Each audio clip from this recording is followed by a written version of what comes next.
notre processus décisionnel va être... Excusez.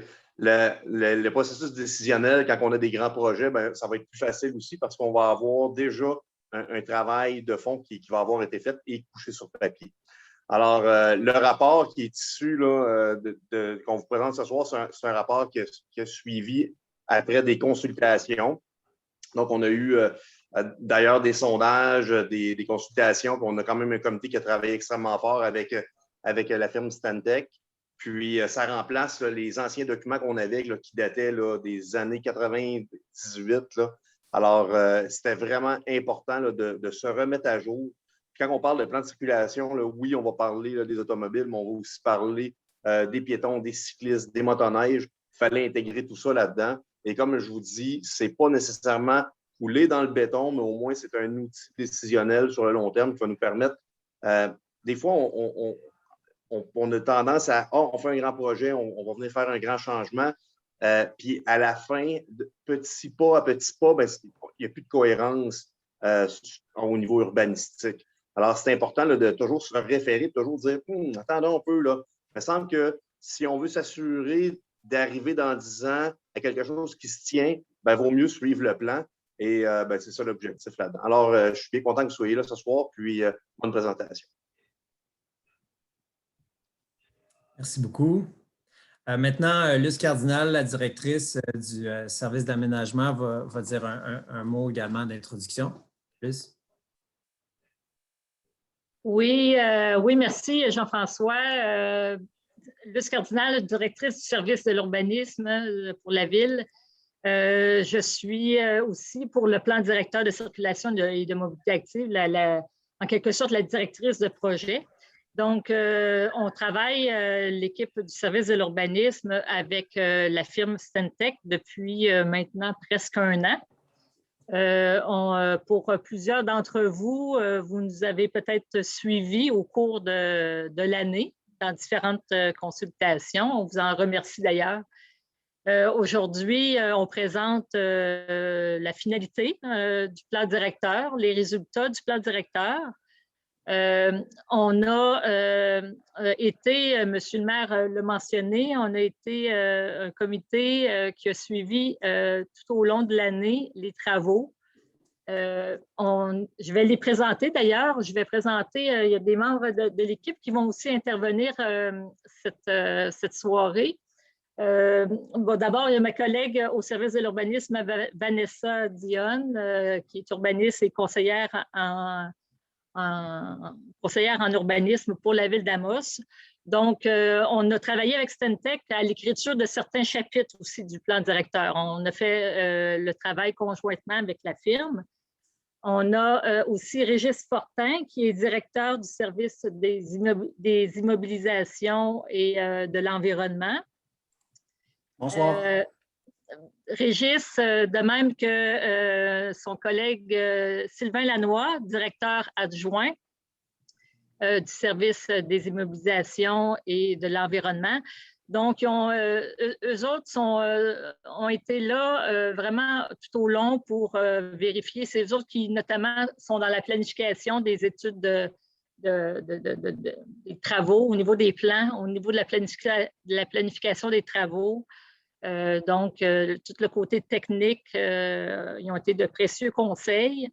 Il y a Bernard Blais, directeur du service des loisirs, culture et vie communautaire. Bernard, bonsoir Bernard. Bernard est tout le volet, notamment, il est responsable notamment du volet de planification des voies actives. Donc, il est intervenu là, depuis le début là, à différents moments là, pour nous guider là-dedans. Donc, dans le comité de suivi, il y avait également, là, évidemment, Stantec. Là, je laisserai Jean-François Vachon peut-être présenter l'équipe de Stantec là, de votre côté. Il y a aussi un élu qui est Mario Brunet, qui a suivi l'étude depuis le début, et de même qu'un représentant de la Sûreté du Québec, qui est Michael Dallaire-Bouchard, qui a été un peu là, nous a aidés un peu au niveau de la sécurité, justement. Donc, je veux en mon nom, vous remercier, chers collègues et membres du comité de suivi. Là, je sais que ça a été, ça a été une année avec quand même beaucoup de travail. Donc, je passerai la parole à Jean-François Vachon, qui est notre spécialiste chez Stantec de la communication. Je suis sûr que ça va être aussi intéressant, Jean-François, que ce que tu as fait le 1er décembre dernier. Donc, je te laisse la parole. Merci beaucoup, Luce. Donc, bonsoir tout le monde. Jean-François Vachon, je suis urbaniste, mais j'ai aussi, c'est ça, cet intérêt pour la participation citoyenne. Puis, quand on nous a demandé de travailler avec la Ville d'Amos sur cette démarche, j'ai trouvé ça très intéressant parce que souvent, les plans de transport, c'est quelque chose de très technique qui reste, je dirais, entre les mains de un ou deux services municipaux. Puis là, on est arrivé avec vraiment une équipe complète, justement, avec l'équipe d'ingénierie, l'équipe de loisirs, l'équipe de sécurité publique, puis une implication très active là, du service de l'urbanisme là, dans la démarche. Je pense que c'est la clé pour réussir à faire un projet. En plus, une structure puis un comité fonctionnel avec des gens qui représentaient divers intérêts en matière de transport, comme M. le maire disait, pas seulement les automobilistes, mais également les gens au niveau du transport actif, des gens au niveau des écoles. Donc, ça a été vraiment une expérience intéressante pour nous, avec aussi, on l'oublie peut-être, mais tout un sondage auprès de la population. On a été capable d'aller chercher des gens qui des fois qu'on peut moins entendre, qui ont fait plusieurs bons commentaires. Une activité le 1er décembre où certains d'entre vous peut-être étaient également présents.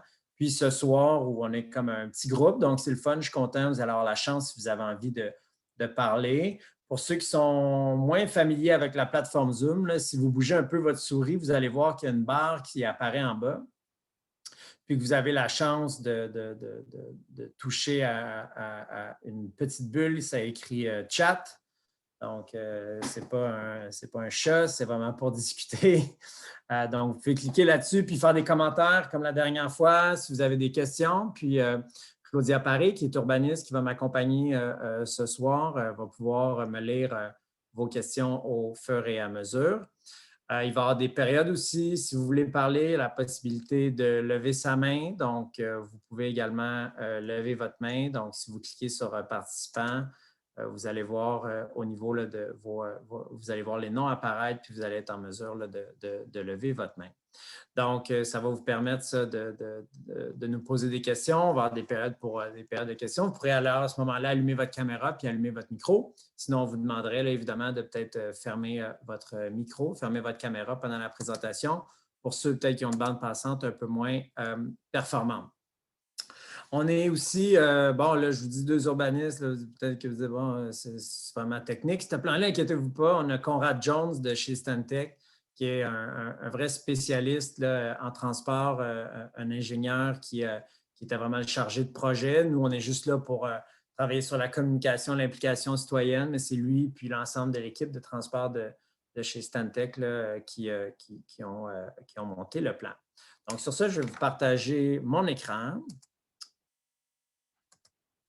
Puis, on va pouvoir commencer la présentation.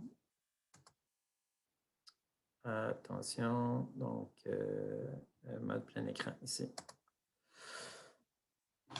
Donc, Claudia, est-ce qu'on voit bien mon écran? Oui, JF, on voit super bien. Merci. Donc, ça ne devrait pas être très long. En fait, tout dépend du nombre de questions qu'on va avoir, là, mais l'idée, c'est ce soir, en toute transparence, vous montrer vers où cette version du plan préliminaire de vecteur de circulation et de mobilité active.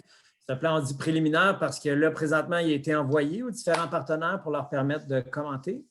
Et également, pour vous aussi, vous allez avoir la chance jusqu'au 7 juin, il va être mis en ligne, et puis vous allez avoir la chance jusqu'au 7 juin de pouvoir le lire, réfléchir à ce qu'on a dit ce soir, puis pouvoir faire vos commentaires à la Ville s'il y a des choses que vous souhaiteriez qui soient prises en considération ou avec lesquelles vous êtes plus ou moins d'accord. Donc, on continue un peu dans cette approche-là là, de transparence. Donc, ordre du jour, mot du maire, c'est fait. Mot de Luce Cardinal, c'est fait. Je vais vous présenter la démarche du plan directeur, un certain rappel. Je vais vous présenter le plan directeur, le plan d'action, puis on va finir la soirée avec un mot de la fin. Donc, retour sur les objectifs, je pense que c'est important de se demander c'était quoi l'objectif du mandat. Donc, la Ville d'Amos a travaillé plan directeur des circulations de mobilité active avec Stantec, avec comme objectif de, dresser un diagnostic des conditions de circulation, puis de conditions de sécurité routière du réseau routier. 2, élaborer un plan de circulation de véhicules lourds pour réglementer la circulation sur le réseau routier de la Ville. 3e, revoir la classification fonctionnelle du réseau, proposer des modifications s'il y a lieu. Je vais vous expliquer un petit peu plus tard c'est quoi la classification. Par la suite, revoir les limites de vitesse en fonction de la classe de route. Ensuite, analyser l'offre et la demande en stationnement au centre-ville ainsi que dans le secteur du centre hospitalier. Proposer de nouveaux raccordements pour le réseau de motoneige et de quad. Proposer de nouveaux raccordements pour le réseau actif. Et finalement, proposer des aménagements adaptés au contexte d'Amos et des interventions générales et ciblées. Donc, au niveau là, des grandes étapes de réalisation, il y a eu plusieurs thèmes qui ont été analysés. Ça a été travaillé en concert avec la Ville, comme Luce Cardinal disait. On a eu vraiment une belle participation, une belle collaboration de la Ville au niveau du travail de collaboration sur la rédaction des textes. Par la suite, il y a eu des consultations, comme je vous ai rappelé tout à l'heure. Donc, je me demandais, il y en a peut-être certains d'entre vous qui étaient là, le 1er décembre. Si oui, c'est super. J'espère que vous allez être content du résultat ce soir. Puis la prochaine étape, ça va être l'adoption du plan directeur là, après une petite période là, de consultation. Donc, je vous ai présenté, puis on a parlé déjà, là, mais le sondage, juste rappeler 700 personnes. Je pense que c'est un super résultat. C'est assez rare qu'on est capable d'aller chercher autant d'informations. Moi, j'ai beaucoup aimé ce que la Ville d'Amos a fait. Ça nous a beaucoup aidé à comprendre un peu puis tester certaines choses qui pouvaient être faites, identifier où les gens percevaient les enjeux de circulation, les enjeux de sécurité. L'atelier de discussion qui a eu lieu à l'automne 2020, où on a eu un bel échange avec des gens là, de différents milieux. L'atelier de consultation du 1er décembre, puis ce soir. Donc, je pense un effort en participation citoyenne pour un plan de transport qui, comme je disais habituellement, est principalement technique, là, puis implique un peu la participation. Donc, aujourd'hui, ce qu'on va vous présenter, c'est la hiérarchie routière proposée, les gabarits types, tout ce qui était prévu finalement au niveau du devis. Là, comme vous pouvez voir, là, ça va vous être présenté ce soir. Donc, commençons tout de suite. Puis, ce que je vais faire, c'est qu'après chacun des thèmes, s'il y a des questions, je vais vous permettre je vais demander à Claudia s'il y a des gens qui ont écrit dans le chat ou si vous voulez prendre la parole, vous pourrez prendre la parole si vous avez des questions. D'accord? Donc, si ça vous convient, je commencerai maintenant. Donc, commençons avec les conditions de circulation au niveau de la hiérarchie proposée pour le réseau routier. Donc, comme ce que vous voyez ici, en fait, c'est des cartes qui permettent de voir un peu le réseau ici supérieur, donc les routes ici du MTQ, les routes numérotées qui permettent de sortir et connecter Amos à d'autres municipalités. Par la suite, les collectrices qui sont une série de rues sur lesquelles la majorité de la circulation pour se rendre d'un point A ou un point B a lieu. Par la suite, les routes de desserte, qui sont des plus petites routes sur lesquelles les collectrices, finalement, vont venir se rapatrier. Puis, finalement, toutes les rues locales que vous voyez ici sur le territoire avec des rues de desserte là, ou locales projetées, des rues projetées dans les nouveaux développements. Pourquoi je vous montre ça? C'est assez technique. C'est un plan peut-être un petit peu difficile à voir. Mais ce qui est important, c'est surtout de voir que pour chacune de ces classes routières-là, il y a des nouveaux gabarits types qui ont été faits. Donc, un gabarit, c'est un concept de rue qui va permettre, lorsqu'on va faire une construction d'une nouvelle rue ou une réfection complète d'un axe routier, de revoir finalement cette rue-là pour qu'elle soit plus adaptée aux réalités d'aujourd'hui, plus adaptée à certains principes de mobilité durable ou même de développement durable en termes de dimensions ou autres. Les dimensions qu'on vous présente restent les dimensions minimales des rues, donc c'est des normes qui peuvent guider également des promoteurs qui font des nouvelles rues locales. Lorsque l'emprise va le permettre, la Ville souhaite toujours, par les aménagements, favoriser le transport actif, donc tenter toujours de l'intégrer au niveau du milieu. Je vais vous montrer certaines coupes. Je vous préviens, ce n'est peut-être pas facile à nécessairement très bien comprendre.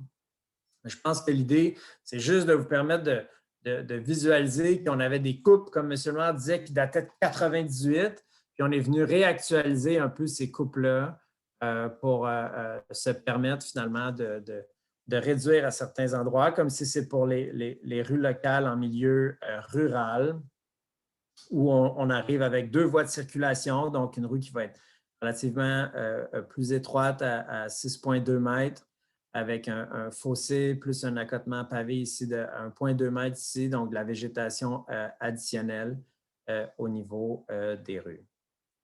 Quand on arrive en milieu urbain, bien, il y a une volonté de pouvoir avoir des rues déjà qui vont être un petit peu plus larges, de prévoir également du stationnement. Puis, si c'est possible, on le voit ici, là, de prévoir suffisamment d'espace pour permettre l'utilisation des modes actifs au niveau de la rue. Puis, au besoin, bien, il y a un côté de stationnement de rue qui peut être remplacé par une voie active, justement. Par exemple, la 5e rue Ouest, là, où il va y avoir un projet où on va faire une piste bidirectionnelle d'un côté de la rue.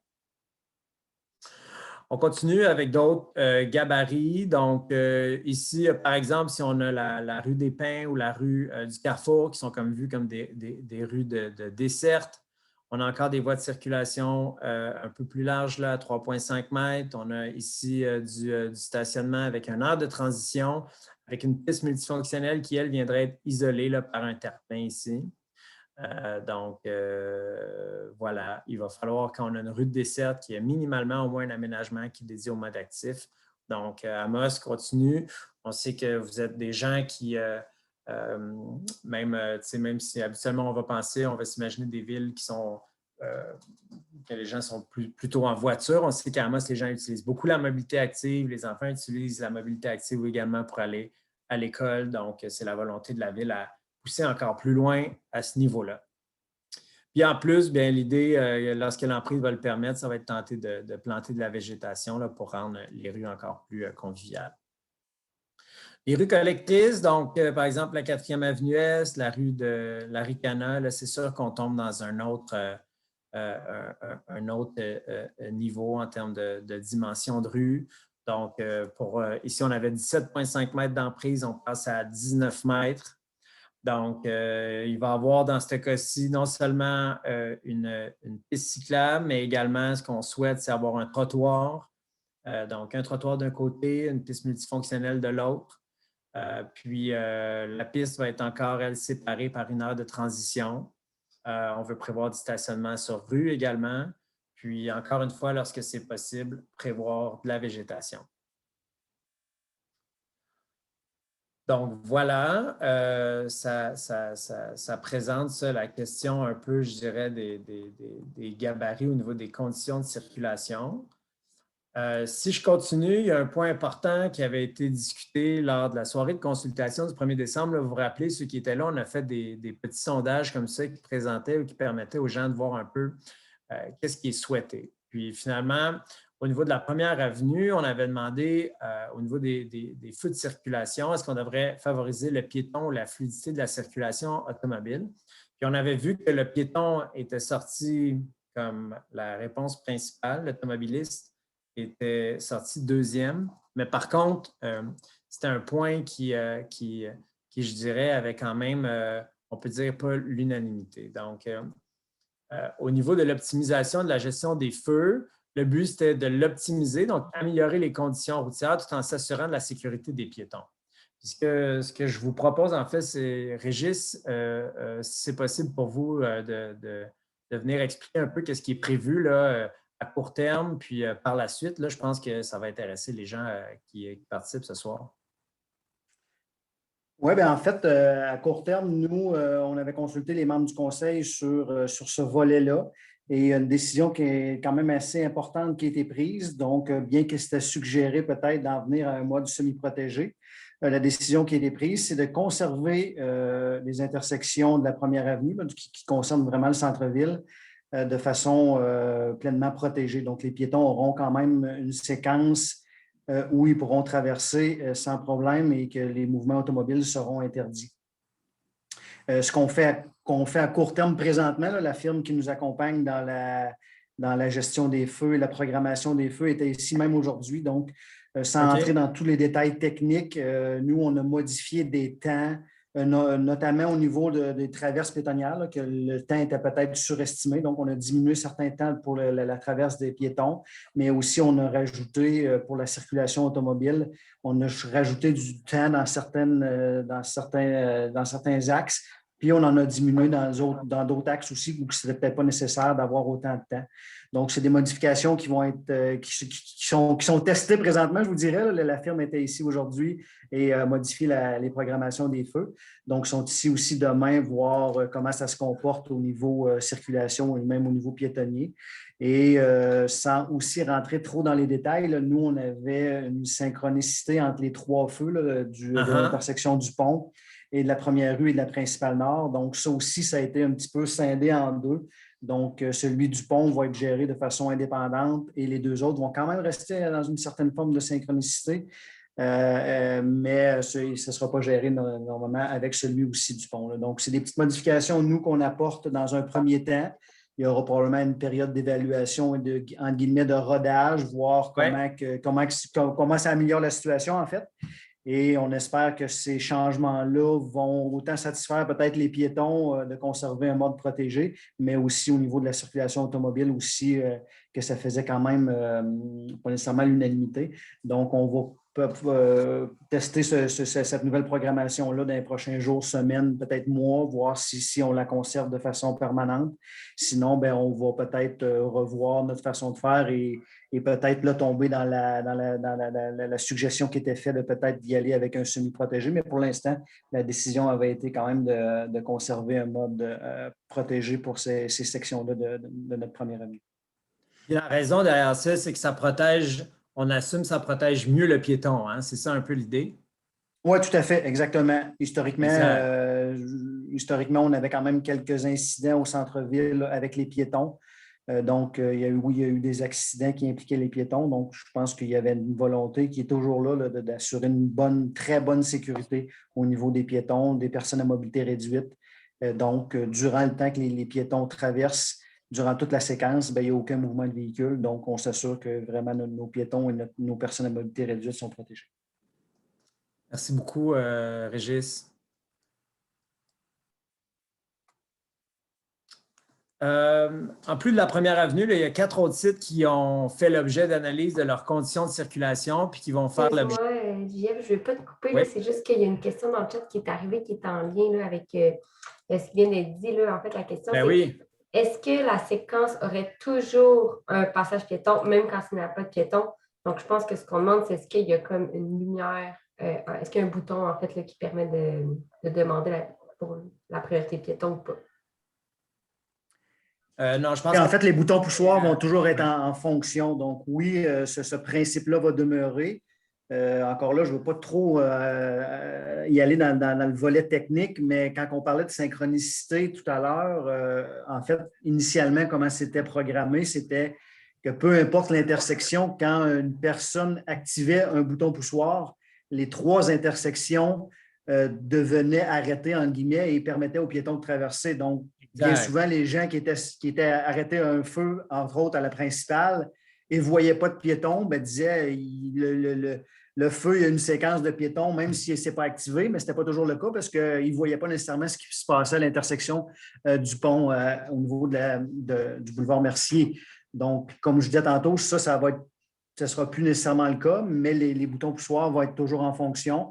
Et s'il y a un piéton qui va l'activer à la première rue, ben oui, il y aura peut-être un petit peu de délai, mais oui, après ça va l'activer également à la principale. Donc, ces deux-là vont rester quand même coordonnés ensemble. Puis la raison pourquoi ils restent coordonnés, c'est que c'est le système, comment il est fait, qui ne permet pas de les isoler, c'est ça? Ça permettrait de les isoler, mais nous, on veut s'assurer qu'il y avait une question de circulation aussi. Là, une fois que tout est redémarré, entre la principale et la première rue, il n'y a pas beaucoup de rétention d'auto, donc on veut que ça sorte aussi à un moment donné, alors que ce n'est pas nécessairement le cas là, plus bas vers l'intersection du boulevard Mercier. Je comprends tout à fait. Fait que ça, Mais tu sais, là, je le dis en toute transparence, excuse-moi Jean-François, je le dis en toute transparence, mais il y a eu aussi certaines problématiques depuis, je dirais, depuis peut-être les réaménagements de la première avenue avec les fameux boutons poussoirs. Là, ils n'étaient pas toujours effectivement fonctionnels et les séquences n'étaient pas toujours adéquates. Là. Donc là, il y a eu un petit peu de... il y a eu remplacement d'équipement et on a remis ça à jour avec les gens qui nous accompagnent, qui sont ici présentement. Super.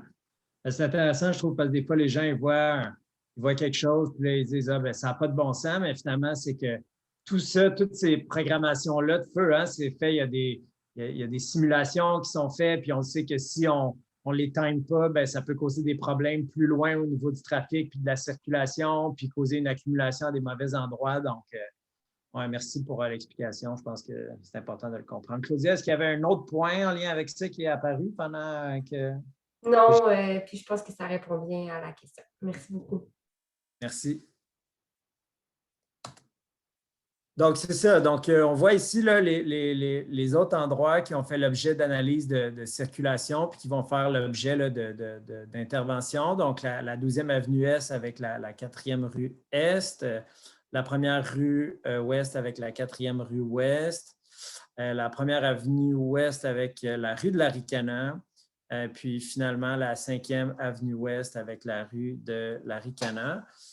Donc, ça, c'est grâce un peu aux analyses au niveau de la ville, également ce qu'on a entendu lorsqu'il y a eu le sondage. Donc, c'est des endroits qui ont été non seulement que les gens nous ont parlé, mais en plus qui ont été validés techniquement dans le cadre du plan directeur. Puis en plus, on n'en parle pas trop aujourd'hui, parce que là, c'est trop technique, mais c'est juste pour vous dire que dans le cadre du projet, il y a un guide qui a été développé pour aider la ville à déterminer là, le mode de gestion au carrefour le plus approprié, savoir est-ce qu'on rajoute un stop, savoir qu'est-ce qu'on vient faire comme intervention pour régler là, les enjeux de circulation. Ce guide-là, il est basé sur les normes du ministère des Transports, mais il a été adapté là, aux besoins là, de la ville d'Amos. Maintenant, au niveau de la vitesse, là, affichée sur les routes de la ville d'Amos, à l'exception des routes sous la juridiction des MTQ, évidemment, puis toutes les routes près des écoles, là, elle va être conservée finalement à 50 km/h. On se rappelle, peut-être certaines personnes avaient participé au sondage le 1er décembre. Puis bon, il y avait certaines personnes qui disaient qu'au niveau des rues locales, ils auraient souhaité qu'on réduise à 30 ou à 40 km/h. Mais en contrepartie, quand on arrivait sur les rues de desserte, puis vous avez vu hein, que des fois, la différence entre une rue locale et une rue de desserte, comme la rue des Pins, c'est peut-être pas nécessairement très clair.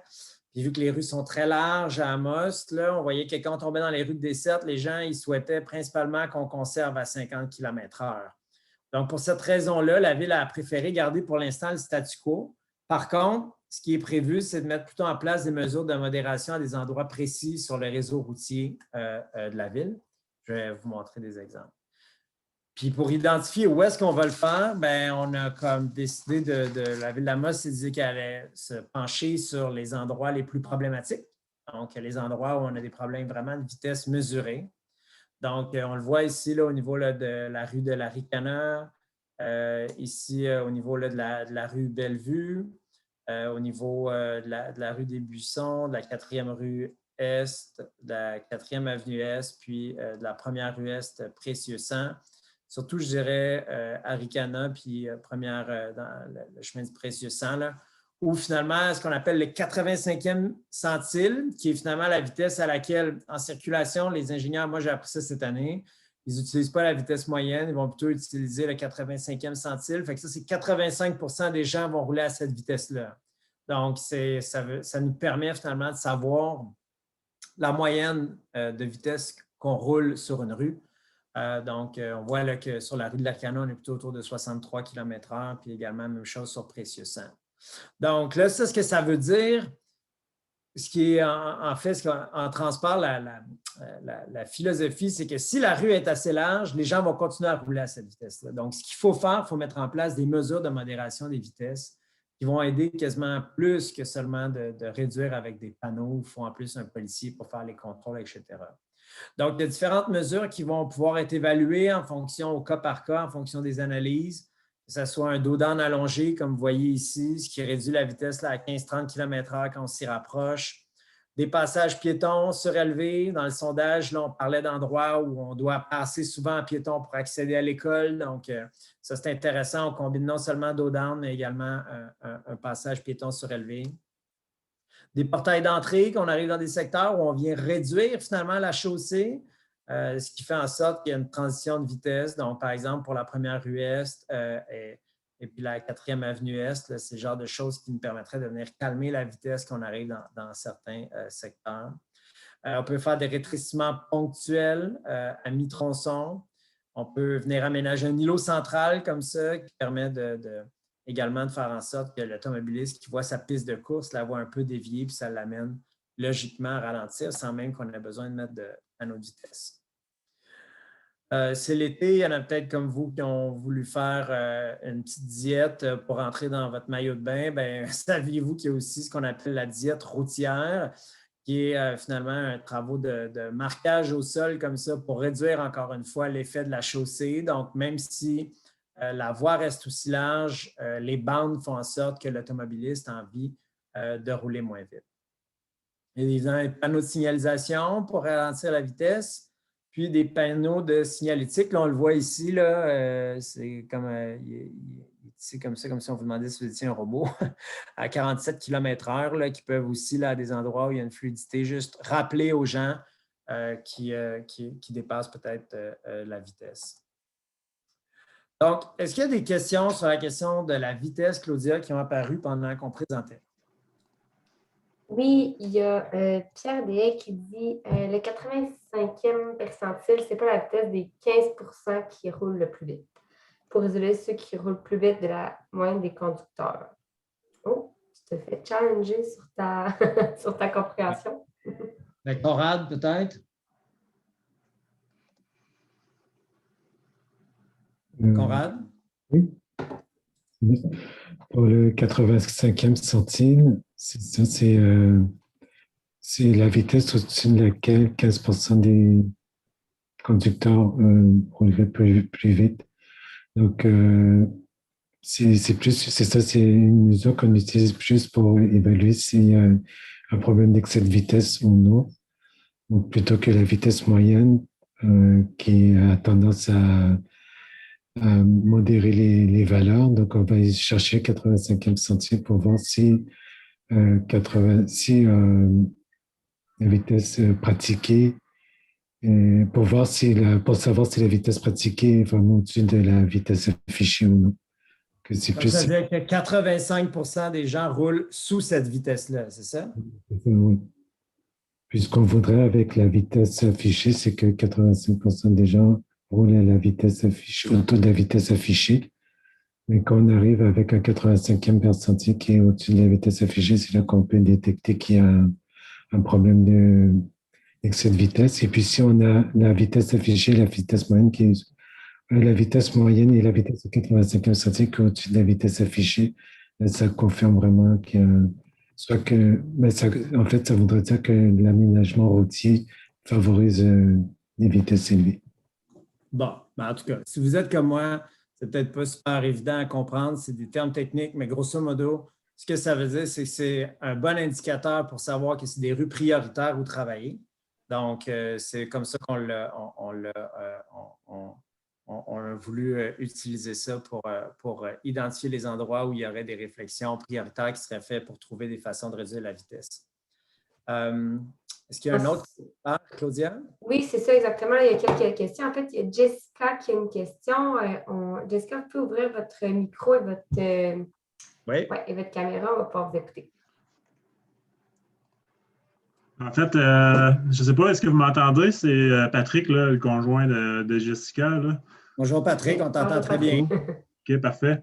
En fait, c'est ça. Là, juste commençons par le 85e percentile, là, pour être sûr que j'avais bien compris. Là, la vitesse moyenne sur la rue de l'Aricana, en gros, c'est 55 km/h. Puis, mettons qu'on prend 100 automobilistes qui vont sur la rue de l'Aricana, mais ça veut dire que tu as 15 automobilistes qui vont au-dessus de 63 km/h, puis tu as, mettons, le 85e vitesse plus rapide sur 100 automobilistes, c'est 63 km/h. C'est bien ça? Conrad, c'est bien ça, hein? Donc, il y aurait 15 automobilistes qui circulent à 63 km/h et plus. C'est ça. C'est ça. Bon. Exact. Donc, puis là, tu sais, parler de mesures de modération, là, je prends exemple la rue de la Ricana, là, ça vient d'être pavé, là, ça fait peut-être 4 ans, 5 ans là, que c'est pavé, cette rue-là. Là, il y a une belle piste cyclable qui a été faite.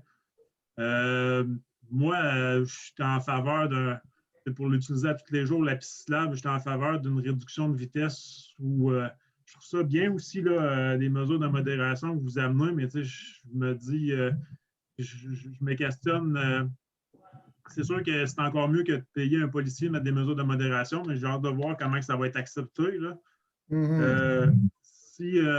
Sinon, est-ce que vous avez pensé faire des petites coches le long de la piste cyclable sur la rue de la Ricana? Des fois, on voit ça là, le long des routes. Une bande pododactyle, une espèce de bande pododactyle, là? OK. Ouais.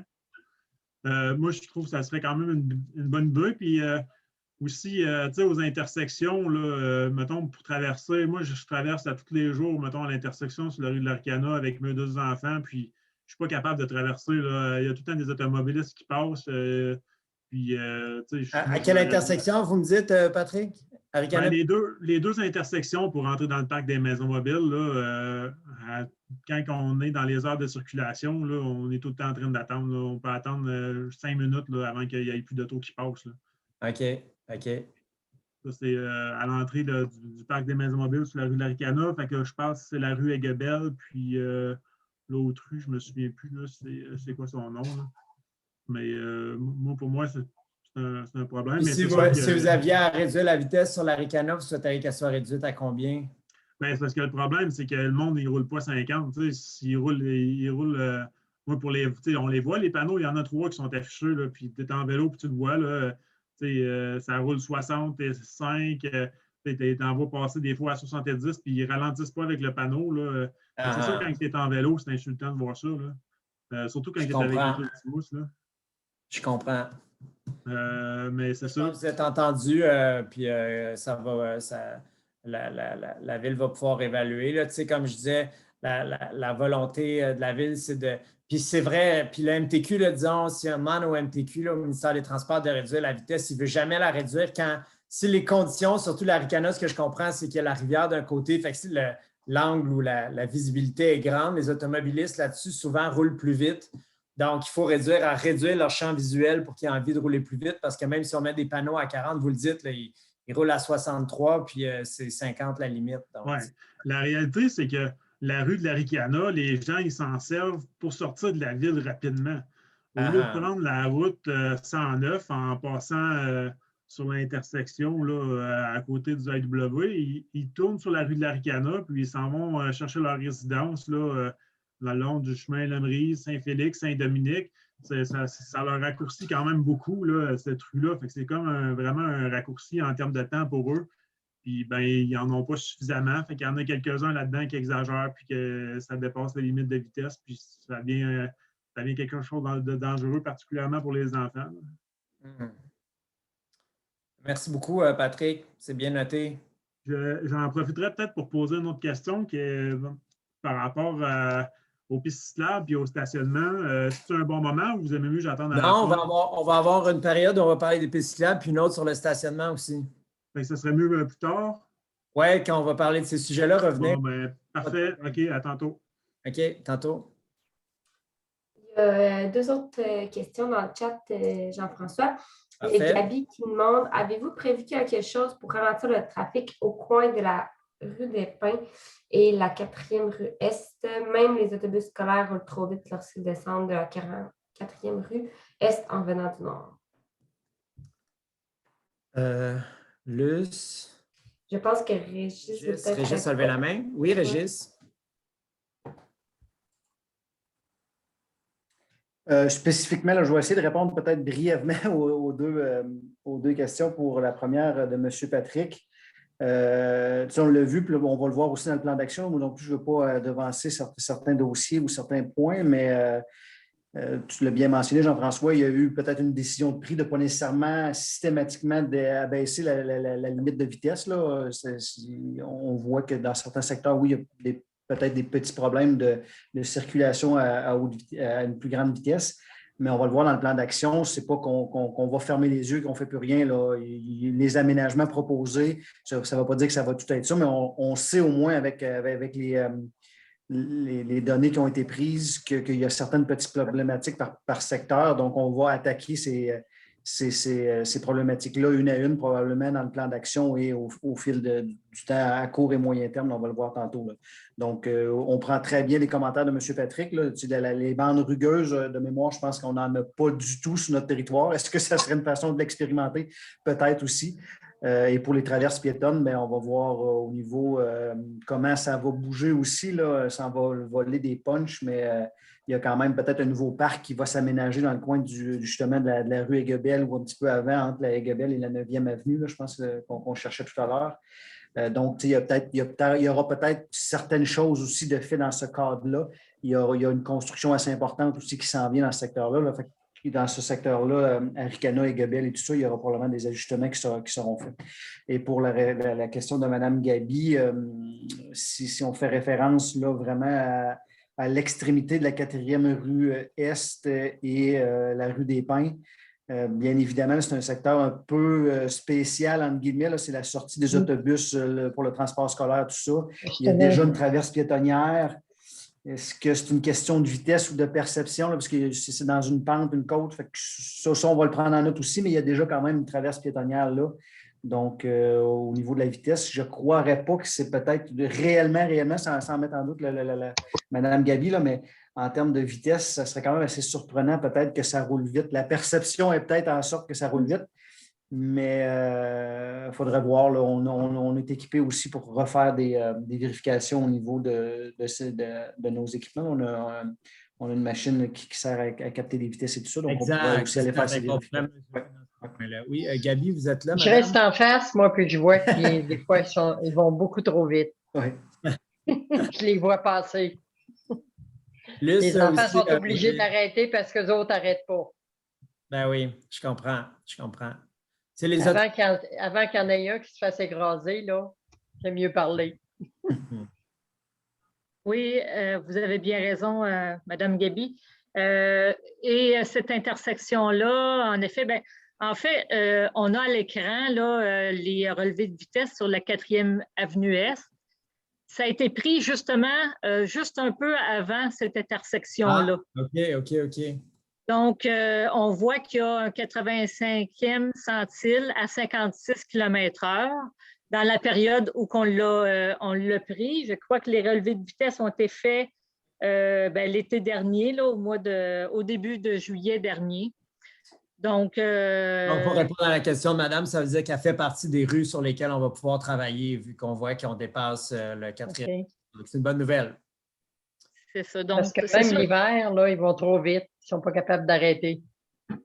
Puis, on a eu également, au courant de l'année, en fait, même depuis quelques années, des commentaires au niveau de la traversée au dépanneur, là, qui est fait par des jeunes enfants, puis qui mériterait, là, la vitesse devient problématique à ce niveau-là. Donc, soyez sans crainte, on est conscient du problème, puis on va essayer d'évaluer la meilleure des solutions là, on va veiller à ce que ça rempire pas, puis qu'on trouve une solution. Puis voilà, c'est ce que j'avais. OK.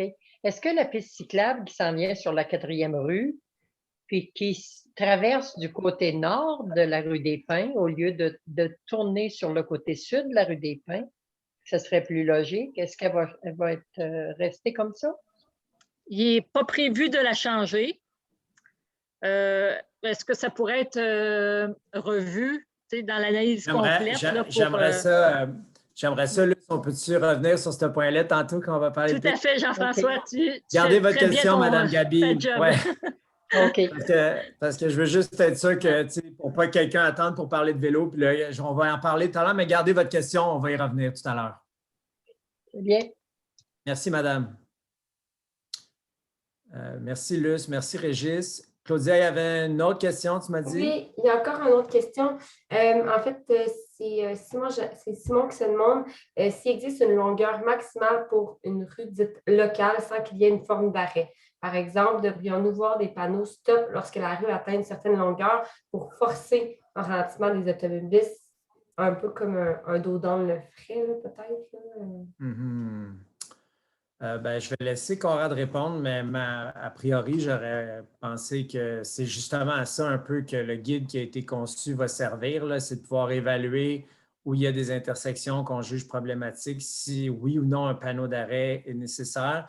Il y a plusieurs facteurs qui jouent, puis c'est difficile à répondre comme ça, mais sur cette question-là, Conrad, est-ce qu'il y a une longueur maximale pour une rue locale à laquelle, j'imagine, c'est quand même à des intersections, là, on ne met pas un panneau d'arrêt comme ça sans qu'il y ait d'intersection, mais une rue locale avec un nombre d'intersections, est-ce qu'il y a une règle qui dit qu'à un moment donné, il faudrait qu'il y ait un stop? Non, mais comme tu l'as dit, on met la signalisation aux intersections. Donc, entre deux intersections, pour amener au ralentissement, on utiliserait plutôt des mesures de modération et non des arrêts. Et puis, aux intersections, ça va dépendre. Habituellement, les rues locales seront celles qui auraient un arrêt. Et puis, les rues avec un niveau plus élevé, comme une rue de desserte ou une rue collectrice, peuvent avoir un arrêt ou non, dépendamment du nombre de véhicules dans l'intersection. Et ça sera déterminé entre autres, le guide qui a été produit dans le cadre du plan directeur. Très intéressant. Donc, ça veut dire que si un citoyen se pose la question puis trouve qu'il devrait avoir un panneau d'arrêt sur sa rue ou quoi, il va pouvoir aller consulter le plan directeur qui va être mis en ligne suite à la consultation ce soir, aller voir la hiérarchie des rues, le plan que je montrais tout à l'heure pour être capable de voir sa rue, elle est identifiée comme quoi. Puis si elle est identifiée comme une rue de desserte ou une collectrice, ça explique peut-être pourquoi finalement il n'y a peut-être pas de panneau d'arrêt, c'est ça? Oui, c'est ça. Puis avec le guide, la ville pourra évaluer l'opportunité ou non de changer la signalisation. Exact. Donc, le guide va permettre, si des citoyens ont des questions, donc pouvoir se baser sur ce guide-là. Parce que souvent, c'est vrai qu'on va avoir tendance, s'il y a une plainte, on met un stop. Puis ça, ce n'est pas nécessairement dans l'intérêt de la ville. Je pense que c'est un petit peu pour ça que le guide a été créé, là, pour permettre de prendre des décisions qui sont basées un peu sur une logique de réflexion, puis pas juste par rapport à des réactions qu'on peut avoir, là. Donc, voilà. Super, merci pour la question. Je passerai au prochain point, Claudia, à moins qu'il y ait une autre question. Non, c'est parfait. Le reste, ça a été répondu déjà à travers le chat. Super. Bon, bien, merci. Parfait. Donc, maintenant, justement, pour la... oui, Luce, est-ce que c'est un... Tu voulais dire autre chose? Non, je te laisse continuer. Vas-y. OK, je vais baisser ta main dans ce cas-là. Oui, désolé. OK, parfait. Donc, stationnement, donc comme on disait tout à l'heure, le mandat visait à regarder la question du stationnement au niveau du centre-ville puis dans le coin du centre hospitalier. Donc, au niveau du secteur du centre-ville, il y a eu des relevés des taux d'occupation du stationnement dans le secteur du centre-ville puis le secteur hospitalier qui ont été réalisés. Donc, un travail qui a été fait pour déterminer les taux d'occupation des espaces de stationnement. Pour le secteur centre-ville, l'analyse des résultats montre que les taux d'occupation observés ne justifient pas un investissement immédiat pour augmenter l'offre en stationnement. Donc, vous voyez ici un peu les analyses qui ont été faites, des jours de semaine, le jeudi soir. Puis on voit qu'il n'y a presque pas de rouge, là. Ça, c'est les couleurs, en fait. Donc, quand on est vert, on a un taux d'occupation qui est entre 0 et 60 %. En jaune, entre 60 et 84 %, puis en rouge, entre 85 et 100 %. Donc, autant pendant les jours de semaine que les jeudis soirs, là, les taux d'occupation semblent adéquats au niveau du centre-ville. Au niveau du centre hospitalier, toutefois, c'est plus complexe dans ce secteur-là. Malgré des préoccupations du secteur résidentiel adjacent, l'analyse des relevés démontre que oui, les gens stationnent là, mais il n'y a pas un débordement important. Donc, il y a une utilisation qui est faite, mais pas de manière constante là, au niveau du secteur. Sur la 5e avenue Ouest, entre la 3e rue Ouest et la 4e rue Ouest, il y a une problématique de cohabitation entre les véhicules et la piste cyclable. Donc, ce qui est recommandé, c'est de revoir l'aménagement cyclable là, tout en conservant un maximum d'espace de stationnement. Puis les relevés montrent que le stationnement pour les employés du centre hospitalier est à capacité. Donc là, vous allez voir, il y a plus de rouge là, quand je vais vous montrer la prochaine carte. Donc, il pourrait être nécessaire au cours des prochaines années d'augmenter l'offre en stationnement sur le site du centre hospitalier. Par contre, avant d'augmenter le stationnement, c'est sûr, puis on le dit pour le centre hospitalier, mais ça pourrait être vrai pour n'importe quelle entreprise ou pour différents milieux.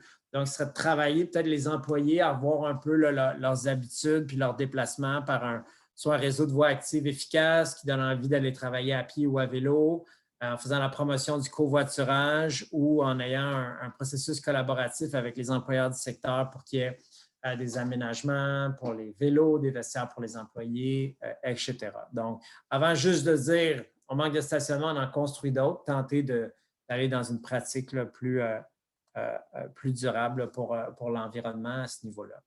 Donc, encore une fois, là, vous voyez ici, donc là, on a plus de rouge dans le secteur hospitalier. Là. Ici, on est à 99 % là, au niveau là, du C3S.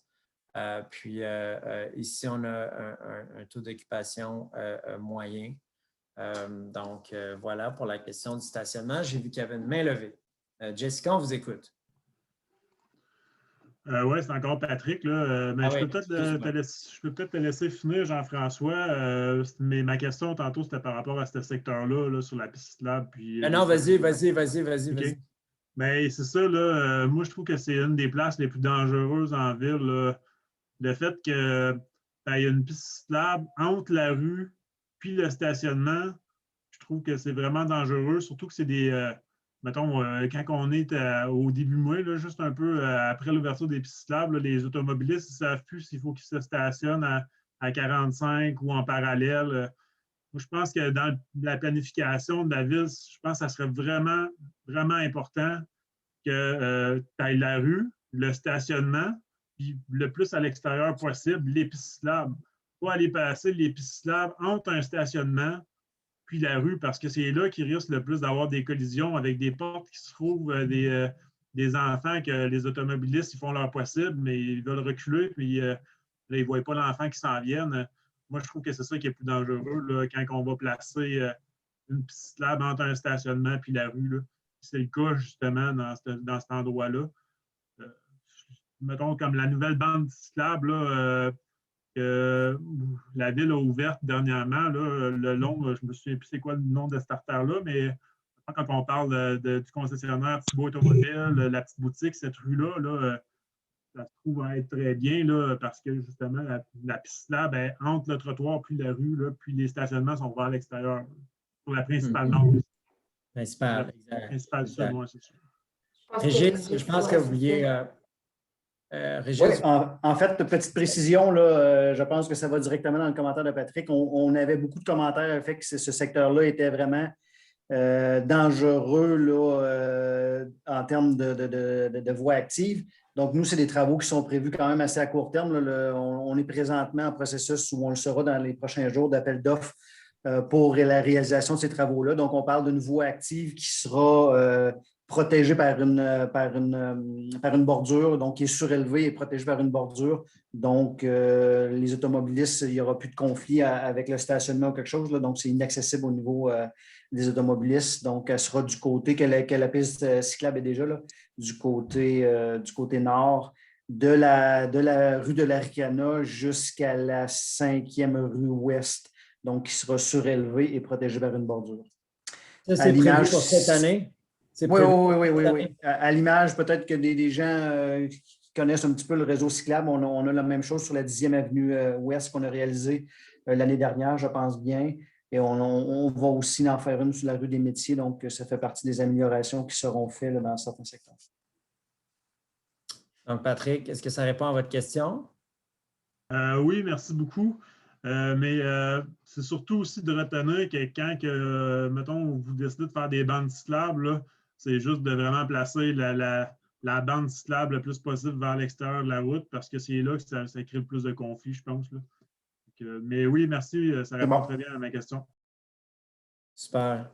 Ça aussi, hein, des fois, c'est difficile à comprendre dans les guides de conception pour les pistes cyclables. Des fois, on va proposer, dépendamment du type de rue, que le cycliste soit plutôt avec l'auto parce que l'automobiliste a plus réflexe à regarder que le passager avant d'ouvrir sa portière. Donc, ça aussi, ça évolue, là, cette philosophie-là sur la sécurité des pistes cyclables.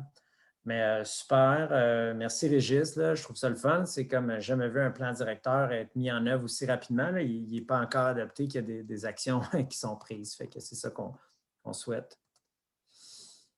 Monsieur Dastou, j'ai vu que vous avez levé la main. Vouliez-vous dire quelque chose?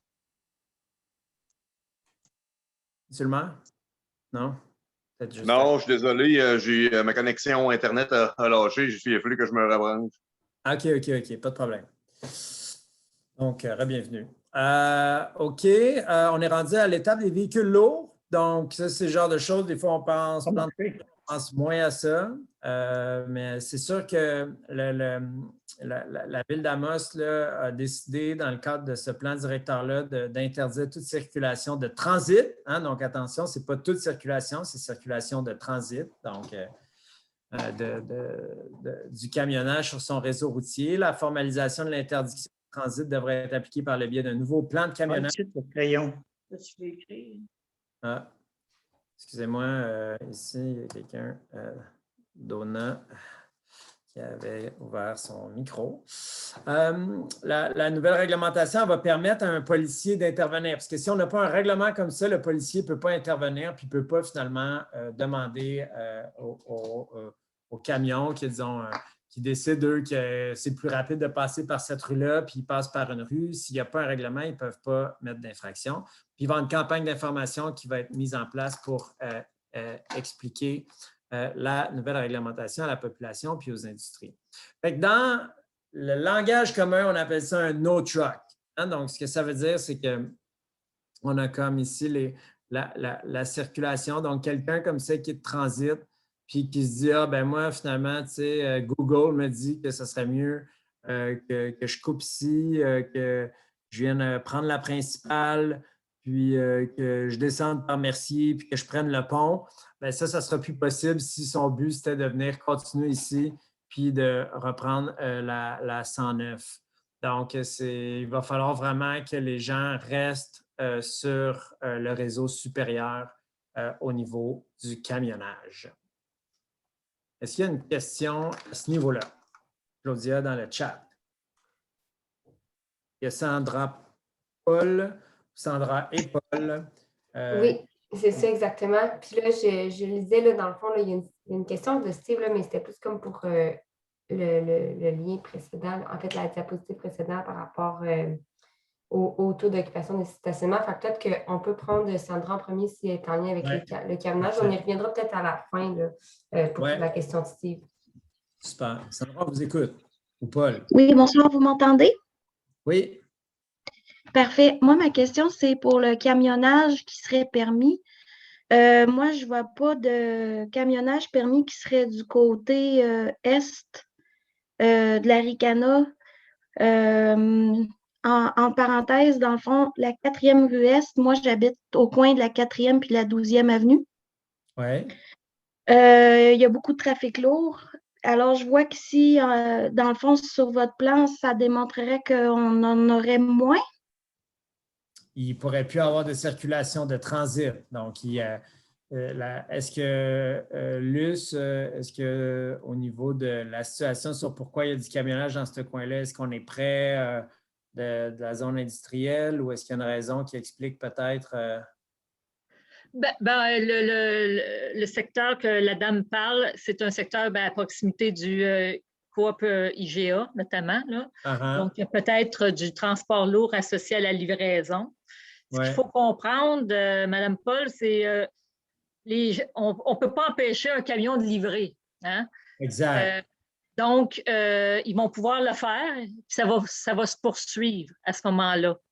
Même chose pour la 4e rue. Là, on parlait de la 4e rue Est, des camions qui s'en iraient vers le chemin de Saint-Maurice. Bien, s'ils vont sur le chemin de Saint-Maurice, c'est parce qu'ils ont une destination là, ils n'ont pas le choix d'aller là. T'sais? Donc, c'est de cette façon-là qu'il faut le voir. Donc, il faut dire qu'actuellement, ce qui va faire la différence surtout, là, puis mes collègues, Sylvain Lannoy, tu pourras peut-être préciser, là, mais ce qui va surtout faire la différence, c'est que actuellement, sur le réseau routier, on avait des pancartes d'interdiction de camions. Mais on avait à l'intérieur du milieu urbain, on avait sur certains chemins ruraux, mais on n'avait pas de règlement associé à ça. Donc, par exemple, il y a une pancarte de camionnage interdit sur la route de l'aéroport. Puis, par contre, la Sûreté du Québec ne pouvait pas donner une infraction à quelqu'un qui passait par là en transit. Donc là, ça va nous permettre, en faisant le règlement, d'avoir un peu plus de force. Donc, pour revenir à votre question, Mme Paul, c'est sûr que les camions qui n'ont pas rapport sur la 4e rue ou sur la 12e avenue pourraient avoir un constat d'infraction de la Sûreté du Québec. Je ne sais pas si je réponds un peu plus à votre question, là. Oui, je vais voir, parce qu'on est au début de ce chapitre-là, voir les autres propositions là, qui vont être faites pour la circulation de véhicules lourds. Ben, c'est la seule. Peut-être que ça va me répondre. C'est la seule? Oui. OK. Dans le fond, j'imagine que je ne sais pas s'il va avoir. C'est parce que j'ai vu auparavant qu'il allait avoir probablement quelque chose pour la circulation à cette intersection-là, 4e rue Est et 12e avenue. Et s'il y a à avoir des modérateurs de vitesse sur cette rue-là, des modérateurs de vitesse comme par exemple un dos d'âne qui ferait que les véhicules lourds ont un mouvement vertical, l'énergie qui est transmise au sol fait des vibrations sur les maisons. Il faudrait, si c'est possible, prendre en considération ça pour les modérateurs de vitesse qui vont être mis éventuellement sur cette rue-là s'il y a à en avoir. Parfait. Super. Merci beaucoup. Merci. Merci.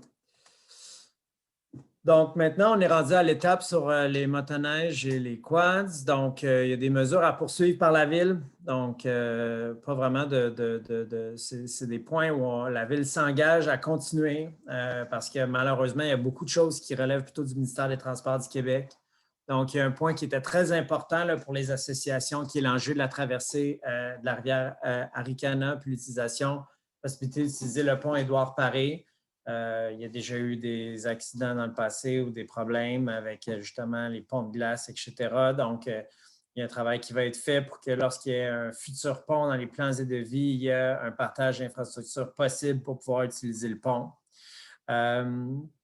Il y a la volonté d'avoir une traversée sécuritaire des véhicules hors route à l'intersection de la 6e rue Ouest puis de la 10e avenue Ouest.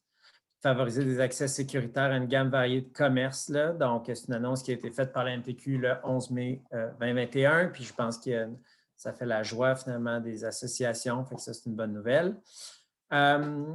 Privilégier l'aménagement des sentiers sur les territoires publics puis les propriétés de la Ville. Donc, de continuer à développer le réseau.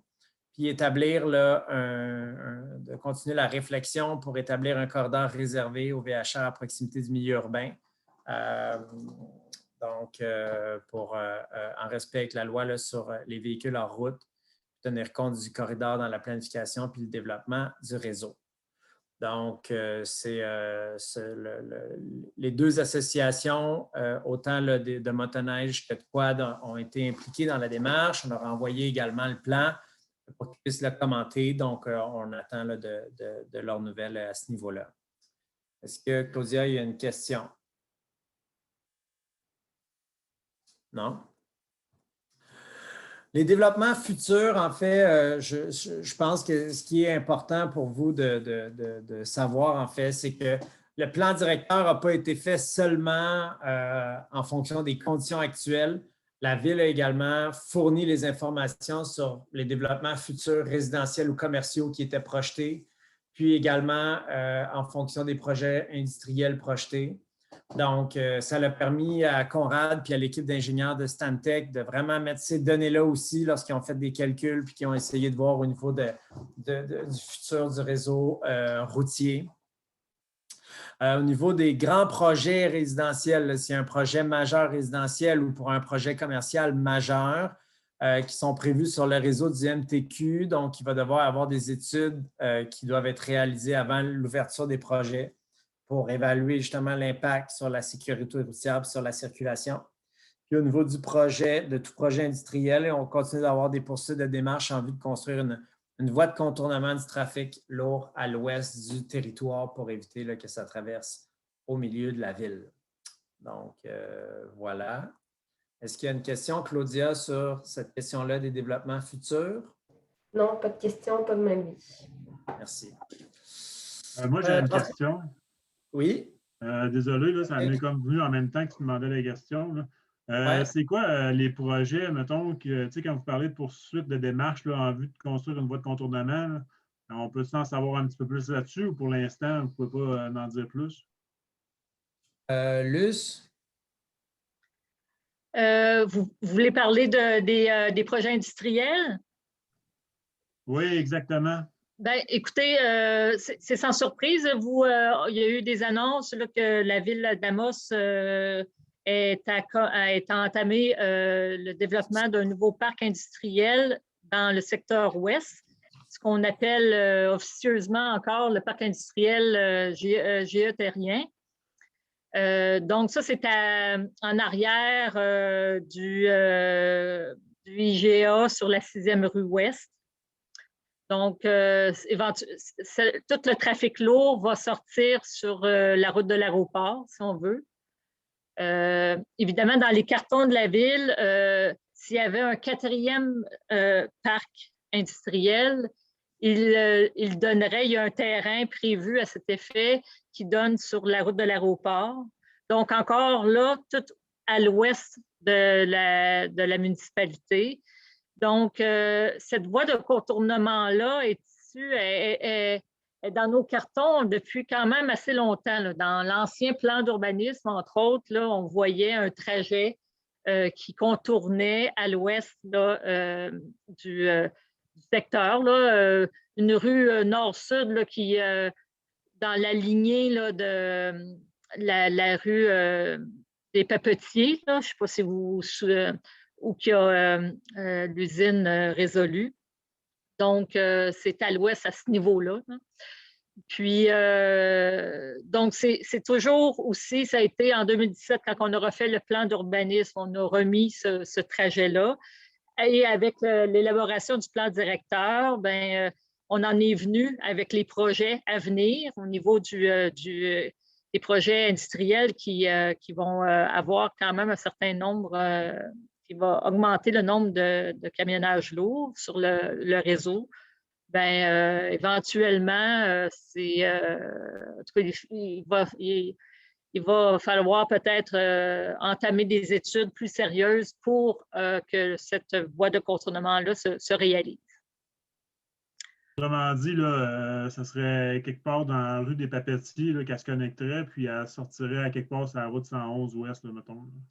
C'est ça, le trajet exact n'a pas été, il n'y a pas eu d'études très précises du tracé à cette date. Mais ça serait dans ce coin-là, mettons. Tout à fait, vous avez en effet. OK, merci. Ça répond à mes questions. Merci. Monsieur Marquis. Évidemment, Patrick, ces trajets-là, ben, vous allez les revoir. Ben, je pense que on va... Jean-François, quand on va voir la prochaine carte là, du transport actif, on la voit, la voie de contournement, vous la montrez. Si les gens voient, là, c'est en tireté. Là, je n'ai pas mon curseur, là, mais vous ne voyez pas mon curseur, là, mais on voit un tracé en tireté là, qui part de la route de l'aéroport et qui traverse la route 111. C'est vraiment, comme je disais, un tracé préliminaire. Il n'y a pas eu une fine analyse du tracé encore. Est-ce que je l'ai bien indiqué, Luce? C'est ça ici que tu parlais? Ben là, c'est la carte du réseau actif, donc ça n'a pas rapport, là, c'est pour ça Non, que mais ça... elle a mis ici en bleu, là. Oui. Non, ça c'est le 4e parc industriel. Ouais.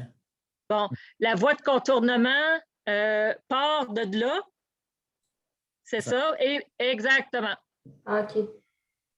Quand on parle d'une voie de contournement projetée, là, c'est un trajet semblable. Super. Donc, il y avait une main levée. Oui, petite question pour savoir s'il y a un carrefour giratoire de prévu au coin de la route 111 et de la route 109. Ça a été dans un carton à un moment donné. Est-ce que c'est encore prévu, ça, au coin de Ricana Aventure? Là, si y a quelque chose qui est envisagé par quelqu'un là? Peut-être pas nous autres, là. Régis ou Sylvain, je peux peut-être vous laisser mettre à jour l'information? En fait, c'est toujours au niveau des études, au niveau du ministère des Transports, il faut comprendre que c'est des routes qui sont provinciales, donc gérées par le ministère des Transports. Celui de l'intersection 109, 111, 395 est là depuis un certain temps, toujours en guillemets à l'étude. On n'a pas pour le moment de projection de date, mais oui, ça fait toujours partie des analyses faites au ministère. Et l'autre qui est en étude, mais qui est peut-être plus près d'être réaliste parce qu'il y avait certains engagements, c'est celui à l'intersection de la rue des Métiers, là, le nouveau secteur commercial Canadian Tower, là, pour ne pas le nommer. Mais celui-là est plus à l'étude parce que nous, l'engagement qu'on avait, nous, c'est d'installer des feux temporaires. Donc, c'est le bout que la ville a fait. Mais c'était des feux temporaires qui sont là depuis quand même un certain temps. Mais là, dans le calendrier de réalisation du MTQ qui leur appartient, c'est repoussé un petit peu dans le temps. Là, donc, peut-être pas d'ici 22, 23, là, mais peut-être plus moyen terme. Là. Super. Merci beaucoup. Donc, on tombe. Est-ce que ça vous convient, M. Marquis? Oui, merci. Mais je ne sais pas, avant d'aller plus loin, là, parce que je devrais peut-être quitter avant, mais vous avez parlé des stationnements dans la partie ouest, dans le coin du centre hospitalier, là, qui était rouge beaucoup.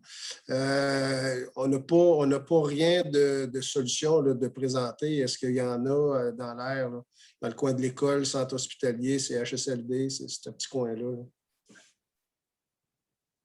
Au niveau, oui, ce qu'on mentionne dans le plan directeur, c'est la demande est pour les employés, hein, pour des employés qui passent la journée là. C'est surtout ça, la demande. On le voit par les comptages qu'on a fait. Donc, il y aura, les institutions auront peut-être des stationnements hors rue à réaliser.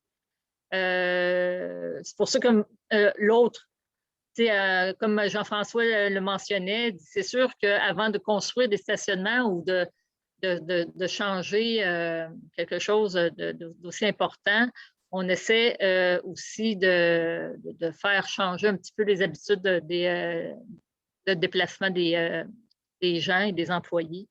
Donc, c'est un tout. Je ne dis pas que la Ville ne fera pas des changements. On est attentif à ne pas réduire le nombre. Là, comme on mentionnait, le réaménagement de la voie cyclable sur la 5e. On a cherché une option pour ne pas supprimer aucun stationnement. On sait que c'est chaud dans ce secteur-là. Donc, on est plus à ce niveau-là, là, dans les interventions. Je ne sais pas si ça peut répondre un peu à vos questionnements ou vous aviez une autre question. Non, c'est beau, merci beaucoup. Parfait. Oui, M. Marquis. Donc, je vais continuer. Le temps avance quand même. Il est 20h15.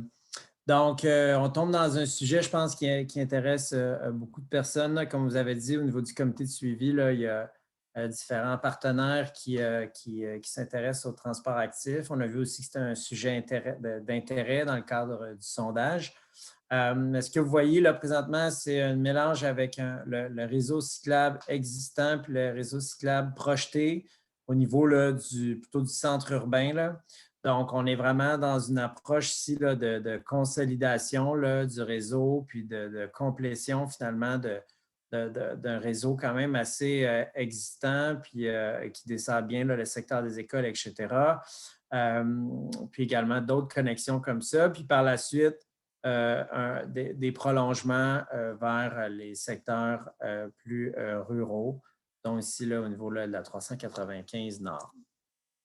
Il y a plusieurs mesures, donc vous allez pouvoir les voir quand vous allez voir le plan d'action, puis lorsque vous allez pouvoir comme, lire le plan, puis l'analyser. Mais grosso modo, là, au niveau de ce qui est prévu en continu, c'est d'appliquer un guide pour voir si on a besoin d'un brigadier scolaire ou non. Donc, le guide prend ça en considération. Évidemment, toujours entretenir les aménagements pour le transport actif. À court terme, il est prévu de revoir l'aménagement de la piste cyclable sur la 5e avenue Ouest entre la rue de la Ricana et la 4e rue Ouest. On souhaite bonifier les aménagements pour le transport actif sur le pont des Marais, avec le MTQ évidemment. On souhaite refaire le trottoir sur le boulevard Mercier afin d'introduire une voie active avec le MTQ. Donc, c'est ici, on se répète là ici. Refaire le trottoir du boulevard Mercier afin d'introduire une voie active. Créer une voie active bidirectionnelle sur le boulevard Mercier Sud du côté ouest de la voie jusqu'à la 10e avenue pour rejoindre la principale sud. On continue, vous voyez qu'il y en a beaucoup là. Modifier la sortie du stationnement incitatif pour une sortie uniquement sur côté sud pour suivre la voie active sur la 10e avenue Est jusqu'au complexe sportif. Compléter la route verte en milieu urbain après s'être entendu avec le MTQ, établir des corridors scolaires et informer les parents des trajets sécuritaires empruntés pour se rendre à l'école en collaboration avec le C3S Aricana. Évaluer la pertinence d'instaurer les trottibus pour apprivoiser le parcours en collaboration avec le CSS Aricana.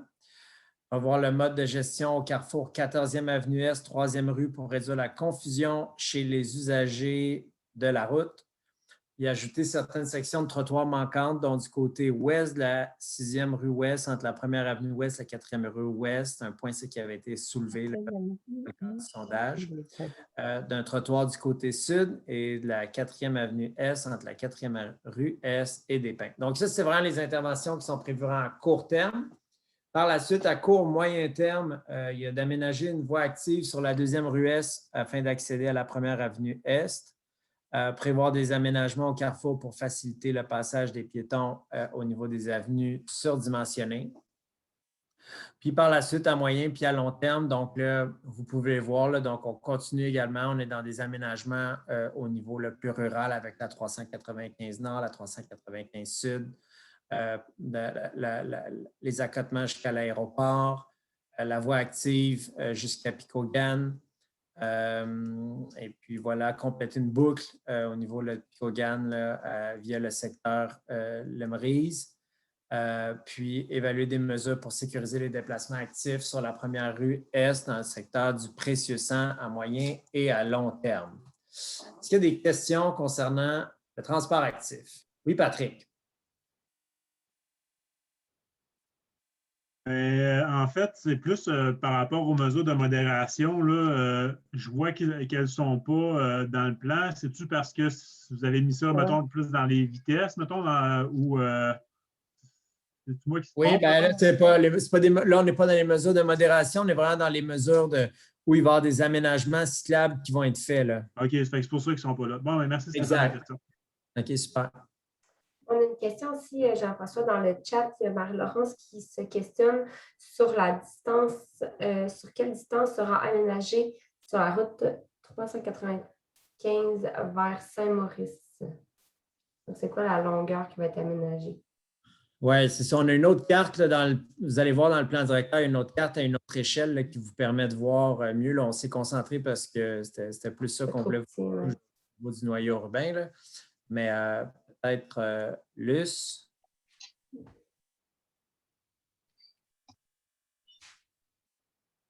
Peut-être, je ferai appel à Bernard pour nous parler de la route, de ce qui est prévu comme projet cyclable vers Saint-Maurice. Je sais que la Ville aussi a eu des des discussions avec les groupes vélos, les citoyens. Bernard, je te laisserai la parole. Parfait. Alors, c'est une excellente question de Mme Rockmac à ce point-là. En fait, il n'y a pas. L'objectif, c'est de se rendre jusqu'au village de Saint-Maurice. Et actuellement, avec le MTQ, on a une collaboration particulière pour l'aménagement de l'asphaltage, des accotements dans les courbes et sur certaines montées. Donc, c'est un projet à long terme où est-ce qu'on souhaite, quand il y aura possibilité d'aménager des accotements et les asphalter. Il n'y a pas plus de surprise que ce qu'on fait actuellement, qui serait asphalter des accotements et poursuivre le développement dans ce coin-là. Super. Donc, c'est du work in progress. Là, le MTQ travaille les endroits qui sont plus problématiques pour l'instant, puis le jour, chaque fois qu'il va y avoir des réflexions, on vient élargir, puis on refait les accotements, c'est ça? Selon les bons vouloirs, effectivement, du MTQ et en collaboration avec nous, la Ville d'Amos. Super. Merci. Claudia, est-ce qu'il y a une autre question? Non, puis je pense que ça m'a bien répondu à la question, donc merci. Super. Donc, on tombe sécurité routière. Je veux juste vous montrer les endroits, là, soit des intersections de rue qui sont des points bleus ou les tronçons qui sont en orange, qui sont des sites qui ont été retenus pour des analyses approfondies. Donc, des endroits où on a vu qu'il y avait eu, en fonction des statistiques d'accidents, des enjeux puis des problématiques. Donc, c'est des endroits où la Ville va se pencher, où elle va prendre site par site pour analyser ces secteurs-là. Vous pourrez voir un peu dans le plan directeur comment c'est traité. La seule chose qu'on voulait vous montrer ce soir, c'est par exemple un exemple ici au niveau de la rue principale, puis au niveau là, des 12e avenues là, dans ce coin-là. Donc, on regarde un peu qu'est-ce qui peut être fait. On veut enlever la végétation présente à l'approche du carrefour, qui entraîne des enjeux au niveau de la visibilité. Réduire la taille de ce carrefour-là, qui est désaxé, trop large, qui amène des enjeux de circulation. Ramener les baies de virage à gauche vers le centre du carrefour pour faire en sorte qu'on sente bien et qu'il n'y ait pas de confusion là, au niveau là, de la lecture de qui va où. Raccorder le terre-plein pour enlever les mouvements de virage à gauche du carrefour. Il est toutefois proposé de maintenir une ouverture pour le mouvement de virage à gauche depuis l'approche sud, pour préserver l'accessibilité, évidemment, vers les commerces puis les industries. Donc, c'est le genre là, de travail qui va être fait. Donc, le plan directeur a permis d'identifier une série d'intersections. Le sondage aussi a contribué à ça. Les gens ont dit les endroits qu'ils trouvaient dangereux, des choses qui ont été mesurées puis observées. Puis, petit à petit, il y a des pistes de solutions qui ont été identifiées. Est-ce qu'il y a des questions sur ce dernier point qui est la sécurité routière?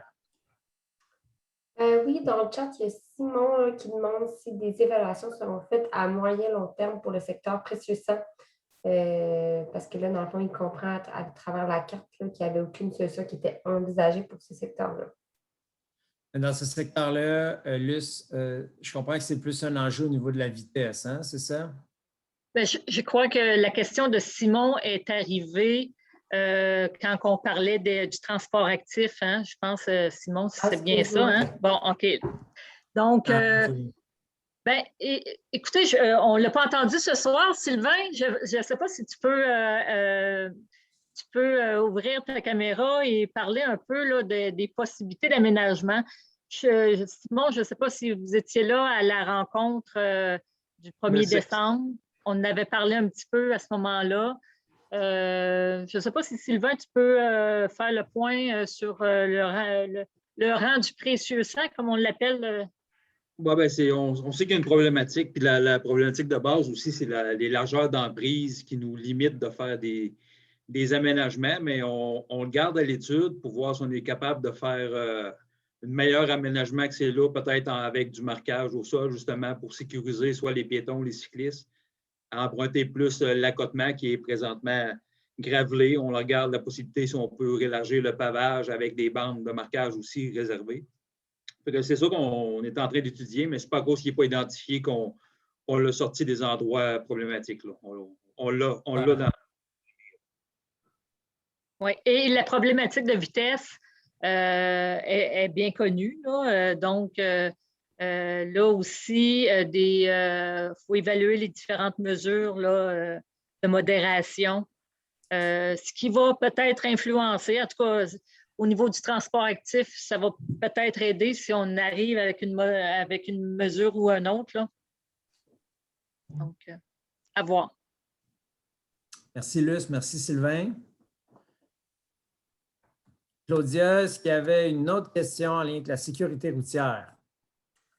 Non, non. Puis, Je pense que la question du stationnement, il a répondu finalement. oui, non? c'est ça exactement. C'était effectivement Steve qui l'avait posé. Ouais. Donc, oui, ça conclut pas mal les questions, à moins que quelqu'un d'autre voulait intervenir, peut-être lever la main. Oui, il y a. Oui, Patrick, peut-être une dernière intervention. Oui, moi, je me questionnais si la Ville elle avait pensé à des moyens là, pour corriger le comportement de certains automobilistes de se stationner dans les pistes cyclables quand les pistes cyclables sont ouvertes. Je vois ça quand même assez fréquemment. Puis, OK, des intéressant. fois, je trouve ça stressant, là, mettons, me tasser dans la rue avec Ben les oui. deux enfants qui me suivent. Là, pas toujours évident. Alors, À mon avis, selon le code de sécurité routière, les gens ne devraient pas. La police peut intervenir, c'est sûr. Est-ce que vous avez déjà fait une plainte à ce niveau-là? Ben, tu sais, mettons, là, principalement, c'est pour la principale sud, là, je le vois, là, les gens ils se stationnent dans la piste cyclable. Peut-être commencer par mettre des Est-ce panneaux. que ça se peut parce qu'elle n'est pas terminée ou est en travaux? Est-ce que ça se peut? En tout cas, je ne sais pas, mais tu sais, là, on est rendu le 1er mai, la ligne jaune est tracée, c'est évident que c'est une piste cyclable, puis le monde se stationne là pour aller porter, en tout cas, pour les commerces. Là. Ça, c'est un premier point. En fait, Patrick, la piste cyclable, toutes les pistes cyclables sont présentement ouvertes à partir de la 3e fin de semaine de mai. Les pistes cyclables, on donne l'étiquette. La principale sud, là, c'est une nouvelle piste cyclable. Le marquage n'est pas terminé. Là, oui, on a fait la première ligne là, sur le côté. On n'a pas fait les espèces de petits T pour dire les cases de stationnement. On n'a pas fait les lignes au centre. Fait qu'on ne peut pas commencer à donner l'étiquette, puis on n'a pas annoncé qu'elle était encore en fonction. C'est clairement là, que le conseil a dit de ne pas donner d'étiquette. Oui, elle va devenir en fonction. On est en train de faire du marquage. Cette semaine, il n'a pas fait une belle température pour ça. Ça va venir. Mais on ne peut pas tout faire en même temps. Mais je vous le dis, là, dès qu'elle va être en fonction, inquiétez-vous pas, on va donner des avertissements écrits dans les pare-brises. Puis à un moment donné, on va entamer vraiment les procédures. Mais les autres pistes cyclables, je te garantis, c'est l'étiquette qu'ils ont quand ils se parquent dedans. Autrement dit, si on envoie dans les autres pistes cyclables, parce qu'il y en a aussi, là, il n'y a pas juste ce problème-là, là, mais mettons, si ça arrive des fois qu'on envoie dans les autres pistes cyclables, on peut faire une plainte à la SQ, puis elle a moyen d'intervenir à ce moment-là. Tout à fait. C'est pas toléré. OK. Puis j'avais une autre question aussi. C'est par rapport aux échéanciers que tu nous as présentés tantôt, Jean-François. Vous me parlez de court terme. Je voulais savoir si c'était possible de faire un échéancier, mettons, sur donner des années. Là, court terme, c'est quoi que vous entendez? Mettons, c'est-tu 2022, 2023? Peut-être un petit peu plus spécifique là-dedans. Là. Je ne sais pas si c'était possible. Luce, est-ce que vous aviez, Luce ou Conrad, est-ce que vous aviez mis... je sais que d'habitude, quand on dit court terme, on va parler, disons, 3 à 5 ans, d'habitude. Si ce n'est pas possible, mettons, de nous dire ce soir, c'est juste de publier un document, là, plus tard, ça peut être courant de l'été, juste pour donner donc, de spécifier dans le plan d'action les dates. Oui, Patrick, dans le plan d'action, c'est marqué, en effet, dans le dernier chapitre, c'est le plan d'action. De souvenir, Conrad pourra me préciser, je ne l'ai pas devant moi, là, mais c'est 1 à 3 ans pour du court terme. Puis 3 à 5, puis 6 et plus, là. 3 à 7 pour le moyen terme et 7 ans et plus pour le long terme. Voilà. Donc le court terme, c'est 1 à 3. Parfait, merci beaucoup. Je voudrais quand même, Jean-François, si tu me permets, je voudrais quand même spécifier que quand on fait une politique, qu'on fait des plans d'action, ça reste qu'on doit aussi, comme municipalité, présenter dans le plan triennal d'investissement les investissements qui sont en immobilisation, mais puis les investissements qui sont quand même assez dispendieux. Là. Pour ce qui est du budget, tout est revisité, puis c'est là qu'on va prioriser les actions court terme. Le plan d'action de chacune de nos politiques est là pour nous donner des enlignements, mais l'enlignement, c'est vraiment au budget qu'on va les prendre selon les crédits disponibles, selon les priorités du moment. Les subventions, etc., les enjeux. Exactement. Je viens de voir une question dans le chat passé là, qu'on nous demande au niveau des ronds-points, là, que ce serait vraiment intéressant au niveau du Canadian Tower. Toutes les relations politiques qui se passent présentement avec le MTQ, il y a 3 grandes priorités. La première, c'est le rond-point du Canadian Tower, il y a le rond-point du Arikana Aventure, puis il y a la voie de contournement. Pourquoi la voie de contournement? Oui, il y a un parc industriel qui s'en va là, mais c'est parce qu'on voulait aussi enlever la pression sur la 6e rue qui a été refaite par le ministère des Transports. Et généralement, quand le ministère refait une rue, c'est le moment opportun pour faire des transactions, pour transiger des endroits, entre autres au niveau du déneigement puis de l'entretien des rues, parce que le ministère des Transports du Québec ne gardera pas 2 voies. Alors, il y a beaucoup de négociations de ce côté-là. Et comme Luce le disait tantôt, à l'interne, on a beaucoup de validations à faire sur le tracé, mais c'est quelque chose qui sont dans les cartons, mais qui sont peu administratifs, mais très, très politiques. C'est un dossier qui est déposé direct là, au ministre. Là. Super. Donc, je trouve ça bien là, que tout le monde sait ça. On vous présente ce soir ce qui est bien une fois que le plan directeur est adopté, c'est qu'après, les élus, quand ils arrivent en budget, bien, ils ont un outil auquel se référer puis de revérifier. Puis c'est le fun parce que ça suit aussi les conseils au niveau des élus. Et des nouveaux élus peut-être qui vont arriver après les prochaines élections. Bien, ils reçoivent un document puis on peut continuer à avancer là, dans la ville. Là. Donc, super. Jean-François, moi, je vais poser une dernière question avant de finir. Là, par rapport aux mesures de modération, là, est-ce que ça fait partie aussi, mettons, c'est quand même peu d'investissement, mettre des dos d'âme. Est-ce qu'on sait si ça se fait à court terme, ça? Mettons, dans la prochaine année, on sait-tu actuellement ou on ne sait pas c'est quoi l'échéancier par rapport à ça? Ben, moi, je veux te répondre, il n'y a pas de dos d'âne de prévu dans les aménagements pour cette année. Les planifications sont toujours faites là, durant la période hivernale, puis après ça, on enligne les travaux. Les travaux sont pas mal canés pour l'été. Des dos d'âne, ça a certains inconvénients. Il faut comprendre aussi que notre période estivale est difficile. Là. Le grattage des rues, tout ça, on ne veut pas non plus créer d'autres problèmes. On a fait des tests il y a 2-3 ans en arrière de la coop GA West avec des dos d'âne qu'on pouvait enlever l'hiver. Ça a eu du bon, ça n'a pas nécessairement toujours eu du bon. Il y a on vit dans un pays de pick-up là, qui n'ont pas trop peur de ça, les dos d'âne. Fait que il y en a qui se faisaient plus des défis que d'autres choses. Il faut réfléchir à mettre des infrastructures qui vont être efficaces, qui vont nous permettre de faire un bon déneigement, mais aussi qui vont, quand je dis efficaces, qui vont atteindre leur cible, c'est-à-dire de vraiment ralentir le trafic. Là, on est vraiment plus dans les... on n'est pas dans les évaluations très, très, très ciblées. Là. On a vraiment fait un plan général pour donner des enlignements. Moi aussi, là, souvent, quand je lisais le document, je me disais, ouais, mais est-ce qu'on a pensé à tel arrêt stop? Est-ce qu'on a. Tu sais, c'est vraiment un plan général. C'est quoi les grands enlignements qu'on veut avoir? On veut passer par telle avenue, par telle artère. Ça, c'est on veut orienter le trafic, on veut orienter les cyclistes à tel endroit, on veut être plus piétonné à certains endroits. On a validé les endroits où on avait des problèmes de stationnement. Est-ce qu'on a les réponses à tout ça? Bien, peut-être pas. On sait que, bon, dans le secteur de l'hôpital, pour les stationnements, il y a un nouveau stationnement qui est là. Quand on a fait des comptages, il n'était pas en fonction. On s'attend. C'est in process. Ça veut dire que dans les prochains mois, années, on va continuer de faire les évaluations de tout ça. On va toujours re-questionner notre plan, mais ça va être un tabarouette de bel outil pour prendre des décisions. Puis, on espère que vous allez vous l'approprier, que vous allez aller le visionner sur notre site Internet. Puis, vos commentaires sont tous pertinents, là. On les prend en note. Mais ce que je me rends compte, c'est qu'il y a beaucoup de commentaires très, très, très pointus. Ça, ben, on va l'analyser là, dans le temps. Là.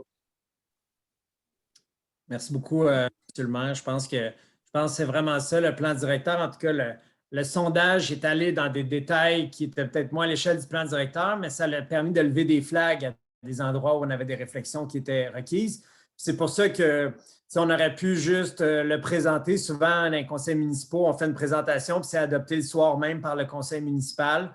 Là, la volonté d'Amos, c'était de ce soir refaire une séance d'information, mettre ce plan en ligne pour vous permettre justement de le relire, de faire vos commentaires, de partager, continuer à partager vos préoccupations.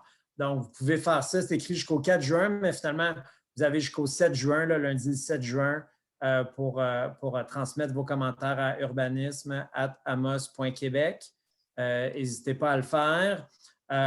Monsieur le maire, je ne sais pas si vous voulez, Luce, dire un dernier mot.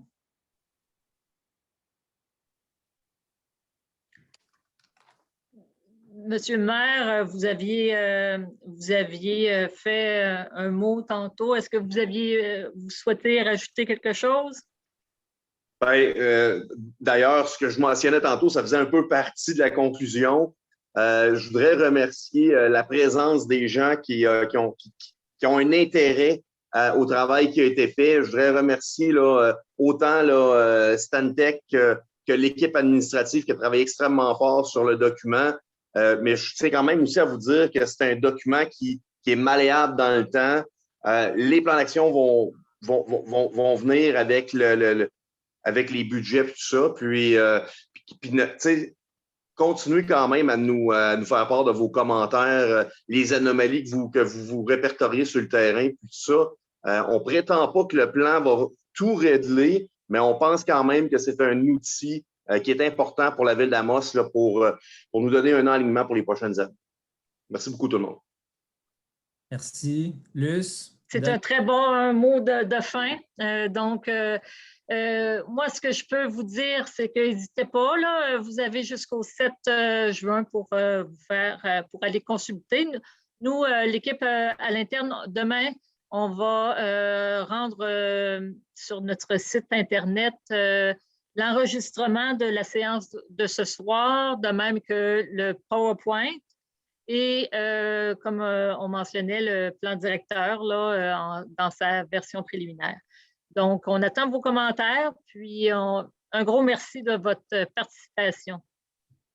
C'est à mon tour de vous remercier, Luce. Je veux dire merci à vous et à Vanessa pour votre travail. Ça va été très agréable de travailler avec vous. Je veux dire aussi merci à Régis, Sylvain, Bernard, qui sont, je trouve, d'autres services très activement impliqués. Là. Cette question-là du transport, c'est rendu justement, on en parle beaucoup dans l'actualité, ça ne doit pas seulement être l'affaire de l'urbanisme ou de l'ingénierie, mais qu'on doit travailler ensemble. Fait que je pense que vous êtes vraiment un beau modèle là-dessus, Amos, puis ça paraît. Fait que je pense que ce plan-là va être un succès pour les prochaines années. Merci à Claudia pour son aide là, ce soir. Là. Ça a été très apprécié, là, encore une fois, là, une super coéquipière.